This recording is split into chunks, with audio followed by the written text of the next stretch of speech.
Hi everyone, welcome to our channel. మనకి SSC CGL అనేది exam postpone అయింది కదా ఫస్ట్ వీక్ ఆఫ్ సెప్టెంబర్లో. ఈ 21 days మనకు టైం ఉంది. 21 daysలో ఏ సబ్జెక్ట్ ఎలా చదవాలి అని నేను ఈ వీడియోలో చెప్తాను. ఫస్ట్ ఇంగ్లీష్ టాపిక్ వచ్చేసరికి ఫస్ట్ రిపీటెడ్గా ఉన్నామన్నమాట. అంటే వన్ వర్డ్లో idioms, synonyms, antonyms, spelling first repeated ఉంటాయి కదా.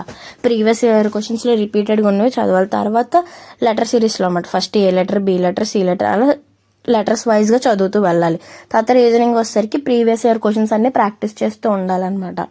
ప్రీవియస్ ఇయర్ క్వశ్చన్స్ తర్వాత యాప్టిట్యూడ్లో వచ్చేసరికి ఫస్ట్ పర్సెంటేజ్ టాపిక్ కంప్లీట్ చేయాలి. తర్వాత time and work, profit and loss, discount, simple and compound interest, speed and distance, time, average, ratio and proportion, graphs, tables. ఎందుకంటే ఈ graphs and టేబుల్స్లో 5 marks దీంట్లోనే వస్తాయి. ఈ topic ఎక్కువ ప్రిపేర్ అవ్వండి. తర్వాత trigonometry, menstruation, geometry, algebra, partnership and business, ఈ topics prepare అవ్వండి. తర్వాత గ్రామర్ వచ్చేసరికి ఫస్ట్ పార్ట్స్ ఆఫ్ స్పీచ్, తర్వాత ఆర్టికల్స్ ప్రిపేర్ అవ్వండి.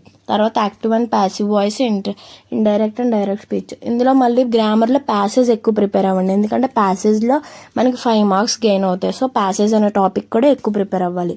తర్వాత జిఎస్కి వచ్చేసరికి స్టాటిక్ జీకే రోజు ప్రిపేర్ అవ్వాలి. అండ్ కరెంట్ అఫైర్స్ కూడా. స్టాటిక్ జీకే అంటే హ్యావ్ మోర్ వెయిటేజ్ అనమాట. అవార్డ్స్ అండ్ హానర్స్ కానీ, స్పోర్ట్స్, మళ్ళీ classical music, states and folks, ఇవన్నీ స్టాటిక్ జీకేలోకి వస్తాయి. స్టాటిక్ జీకేతో పాటు ఒక్కొక్క సబ్జెక్ట్ అనమాట.